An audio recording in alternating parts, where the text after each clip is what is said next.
Robotics की दुनिया में हमने कितनी तरक्की कर ली है, इस बात का अंदाजा आपको आज की इस वीडियो से लगने वाला है, क्योंकि इसमें होंगे कुछ ऐसे अजीबो गरीब रोबोट जो कि इससे पहले आपने कभी नहीं देखे होंगे। और ये सारी के सारे रोबोट नेचर से किस तरीके से इंस्पायर्ड रहते हैं ये भी देखिएगा आप इस वीडियो में एकदम लास्ट तक। तो चलिए शुरुआत करते हैं इस वीडियो के अपने इस पहले रोबोट के साथ।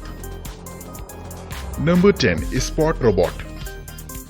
दोस्तों इस वीडियो का पहला रोबोट इंस्पायर्ड रहता है खास तौर पर एक डॉग से, यानी कि इसके मूवमेंट को देखने के बाद आपको ऐसा लगेगा जैसे कि एक डॉगी चल रहा हो। इसका डिजाइन ट्रेडिशनल रोबोट से काफी अलग होता है, जिसमें कि आपको 4 रोबोटिक लेग्स देखने को मिल जाती हैं। इन लेग्स का मूवमेंट काफी हद तक डिफाइन होता है डॉग के मूवमेंट से, जिसके चलने का तरीका भी आपको ठीक वैसा ही लगेगा। इसके ऊपरी सेक्शन में आपको कैमरास वगैरह लगे हुए दिखने को मिल जाएंगे और साथ ही अलग अलग तरीके के सेंसर्स लगे होते हैं, जिससे कि इसका इस्तेमाल इंडस्ट्रियल पर्पस भी किया जा सकता है। अगर आपको कहीं पर निगरानी करनी हो तब भी आप इसका इस्तेमाल कर सकते हैं। यही नहीं, इसमें अलग अलग तरीके के अटैचमेंट्स भी आप लगा सकते हैं, जिसे कि जरूरत के हिसाब से लगाया जा सकता है। वहीं हमारी आर्म फोर्सेस वगैरह भी इस तरीके के रोबोटिक डॉग का इस्तेमाल कर सकती हैं, क्योंकि ये डॉग उन जगहों पर भी आसानी से जा सकता है जहां पर सोल्जर्स का जाना काफी रिस्की होता है। तो कमेंट करके बताएगा कि ये डॉगी इंस्पायर्ड रोबोट आपको कैसा लगा।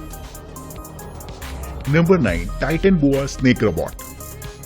दोस्तों अब जो रोबोट मैं आपको दिखाने वाला हूँ वो किसी साइंस फिक्शन मूवी के रोबोट से कम नहीं नजर आएगा। जी हाँ दोस्तों, ये एक तरीके का ऐसा रोबोट होता है जो कि स्नेक से इंस्पायर्ड होता है, यानी कि इसके चलने का तरीका कुछ ऐसा रहेगा जैसे कि एक सांप चल रहा हो। हालांकि इसकी मेटालिक बॉडी काफी अट्रैक्टिव बनाती है इसे, जिससे कि देखने में भी ये काफी खतरनाक सा लगता है। और ये चलता भी कुछ ऐसे ही है जैसे कि एक स्नेक चल रहा हो, जो कि बहुत ज्यादा लोगों को पसंद आने वाला है। हालांकि इसे आप प्लेन सरफेस में ही इस्तेमाल कर सकते हैं, लेकिन इस तरीके का रोबोट वाकई अपने आप में काफी यूनिक होता है।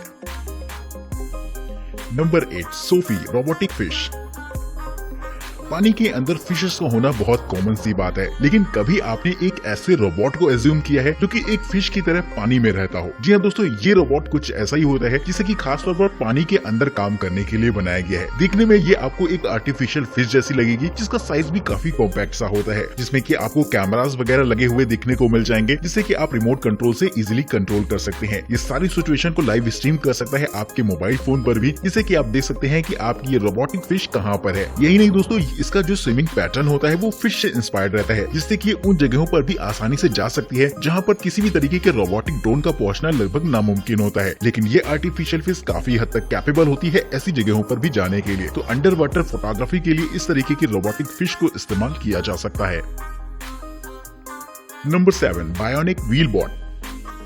दोस्तों अगर आपने किसी भी स्पाइडर यानी कि मकड़ी को चलते हुए देखा होगा तो आपको इस बात का अंदाजा होगा कि वो किसी भी सरफेस पर आसानी से चल सकती है। ठीक उसी से इंस्पायर्ड रहता है हमारा ये अगला रोबोट, जिसका डिजाइन खास तौर पर ऐसा रहता है कि किसी भी सरफेस पर इजीली चल सकता है। नॉर्मल तो ये रोबोट फोल्डेड फॉर्म में रहता है, जो कि आपको देखने में एक छोटी सी बॉल जैसा लगेगा, लेकिन जब आप इसे ऑन करते हैं तो ये लगभग एक स्पाइडर जैसा रूप ले लेता है, जिसके बाद ये अपने आर्म्स की मदद से मूवमेंट कर पाता है और ये उन जगहों पर भी आसानी से चल सकता है जहाँ पर नॉर्मल रोबोट का चलना लगभग नामुमकिन होता है। तो इस छोटे से रोबोट को अलग अलग तरीके के फंक्शंस दिए जा सकते हैं अपनी जरूरत के हिसाब से। अगर आप चाहें तो इसके हेड पर एक छोटा सा कैमरा भी इंस्टॉल कर सकते हैं, जो कि एक स्पाई कैमरा के तौर पर काम करेगा। Number 6, Emo robot.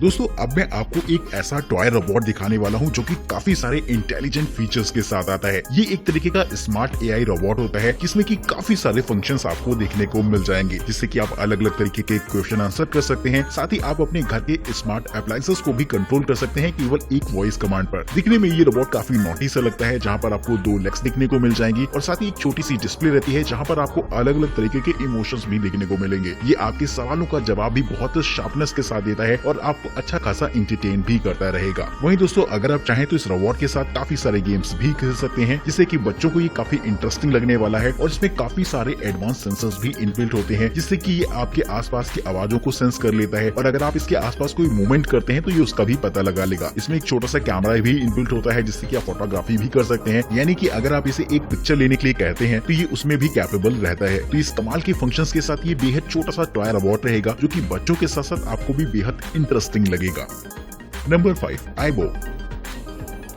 दोस्तों वैसे तो कभी भी आपके पेट की जगह कोई भी रोबोट नहीं ले सकता है, लेकिन अगर आप पेट रखने के शौकीन नहीं है, इसके बावजूद भी आप अपने पास एक ऐसा रोबोट चाहते हैं जिससे कि आप अच्छी खासी मस्ती कर सकें, खेल सकें, तो इस्तेमाल कर सकते हैं इस तरीके के रोबोटिक पेट को। ये एक तरीके का ऐसा डॉगी होता है जो कि होता तो एक तरीके का रोबोट है, लेकिन इसमें काफी सारे फीचर्स ऐसे रहेंगे जो कि आपको एक डॉगी वाली फीलिंग देने वाले हैं। यानी कि इसके बात करने का तरीका, आपके साथ खेलने का तरीका ठीक वैसा ही होता है जैसा कि एक नॉर्मल डॉगी का होता है। इसे आप जब बात करते हैं तो ये आपको रिप्लाई भी देता है, साथ ही जब आप अपना हाथ फिराते हैं तो ये आपको एक्सप्रेशन भी देगा, जिससे कि आपको काफी रियलिस्टिक वाली फीलिंग आ जाती है। इसके साथ अच्छी खासी मस्ती भी की जा सकती है और बच्चे इसके साथ खेल भी सकते हैं, जिसकी वजह से ये एक ऐसा रोबोटिक टॉय हो जाता है जो कि आपका अच्छा खासा टाइम पास कर सकता है। तो अगर आप अपने घर में सजा कर रखना चाहते हैं एक ऐसा रोबोटिक पेट जो कि लोगों को अपनी तरफ अट्रैक्ट करे, तो ये आपके लिए एक बेटर चॉइस हो सकती है।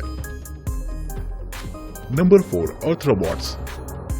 दोस्तों अब जो गैजेट मैं आपको दिखाने वाला हूँ, दरअसल वो एक तरीके का रोबोट नहीं बल्कि एक रोबोटिक मॉड्यूल होता है। यानी कि एक ऐसा छोटा सा पार्ट होता है जिसे जोड़कर आप एक बड़ा सा रोबोट बना सकते हैं। देखा जाए तो देखने में आपको एक स्टिक जैसा लगेगा, जिसमें कि आपको अलग अलग मूवमेंट्स के फंक्शंस दे रखे होते हैं, जिन्हें कि आप कंबाइन करके एक ऐसा प्रोग्राम डेवलप कर सकते हैं जिससे कि आप इन छोटे छोटे मॉड्यूल्स को जोड़कर एक रोबोट की शक्ल दे पाएंगे। इसका इस्तेमाल अलग अलग जगहों पर फ्यूचर में किए जा सकेंगे, लेकिन बेसिकली इसका इस्तेमाल प्रोग्रामिंग स्किल्स को डेवलप करने के लिए और बच्चों के अंदर रोबोटिक्स के प्रति इंटरेस्ट को लाने के लिए किया जा सकता है।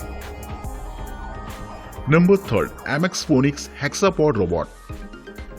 हमारा अगला रोबोट रहता है खास तौर पर एक स्पाइडर इंस्पायर्ड, यानी कि दिखने में ये कुछ एक मकड़ी जैसा नजर आएगा, जिसमें कि आपको 6 लेग्स भी देखने को मिल जाएंगी, जिनका मूवमेंट भी कुछ वैसा ही होता है जैसे कि एक नॉर्मल स्पाइडर का। 6 लेग्स होने की वजह से इसका मूवमेंट काफी ज्यादा स्मूथ हो जाता है और ये उन जगहों पर भी आसानी से जा सकता है जहाँ पर नॉर्मल किसी रोबोट का जाना मुश्किल होता है। इसके हेड पर अलग अलग तरीके के अटैचमेंट्स को इंस्टॉल किया जा सकता है जरूरत के हिसाब से, और काफी सारे एडवांस सेंसर से लैस होता है ये रोबोट, जिसे कि आप अपनी जरूरत के हिसाब से प्रोग्राम भी कर सकेंगे। Number 2, flying goose ornithopter. पूरी मूवी के अंदर आपने गरुड़ ड्रोन तो जरूर से देखा होगा, लेकिन अब मैं आपको एक ऐसा ही रोबोटिक ड्रोन दिखाने वाला हूं जो कि काफी हद तक उससे इंस्पायर्ड रहता है। हालांकि इसका मूवमेंट एक बर्ड से इंस्पायर्ड रहता है, लेकिन इसे देखने के बाद आपको इस गरुड़ ड्रोन की याद जरूर से आ जाएगी। इसमें भी एक छोटा सा कैमरा लगा होता है और साथ ही रहते हैं इसके विंग्स, जिससे कि ये नॉर्मली हॉवर कर सकता है अपनी ही जगह से। वहीं दोस्तों इसे आप रिमोट कंट्रोल से कंट्रोल कर सकते हैं और साथ ही इसका इस्तेमाल एक स्पाई कैमरा के तौर पर भी किया जा सकेगा, जैसे कि आपने मूवी में देखा था। तो इस तरीके के ड्रोन हमारी आर्म फोर्सेस के लिए काफी वैल्यूएबल रहेंगे, जिससे कि वो अच्छी खासी हमारे दुश्मनों की निगरानी कर सकते हैं। इसमें इनबिल्ट होती है 1800 mAh की बैटरी, जिससे कि सिंगल चार्ज पर इसे आप 15 मिनट तक फ्लाई करा सकते हैं। इस तरीके का ड्रोन काफी फ्यूचरिस्टिक टेक्नोलॉजी पर बेस्ड है, जिसके लिए दोस्तों एक लाइक तो बनता है। Number 1, squid bot. अब जो रोबोट हम आपको दिखाने वाले हैं उसका डिजाइन भी एक सी क्रीचर से इंस्पायर्ड होता है, जो कि खास तौर पर फोटोग्राफी के लिए बनाया गया है। पानी के अंदर नॉर्मली आप किसी भी ड्रोन का इस्तेमाल नहीं कर सकते हैं, लेकिन अगर आप इस ड्रोन को दिखेंगे तो इसका मूवमेंट काफी स्टेबल रहता है। इसका इस्तेमाल आप अंडर वाटर फोटोग्राफी के लिए कर सकते हैं और साथ ही इंस्पेक्शन वगैरह के लिए भी कर सकते हैं अपनी जरूरत के हिसाब से। तो कमेंट करके बताइएगा कि आपको ये रोबोटिक गैजेट कैसा लगा। वही इस वीडियो का सबसे बेहतरीन गैजेट आपके हिसाब से कौन सा है, ये बात भी आप हमें कमेंट करके बताना बिल्कुल मत भूलिएगा। वीडियो में दिखाए गए किसी भी गैजेट के बारे में अगर आप और भी इन्फॉर्मेशन चाहते हैं तो उसके लिंक्स आपको डिस्क्रिप्शन बॉक्स में मिल जाएंगे। आज की इस वीडियो में इतना ही, तब तक के लिए नमस्कार।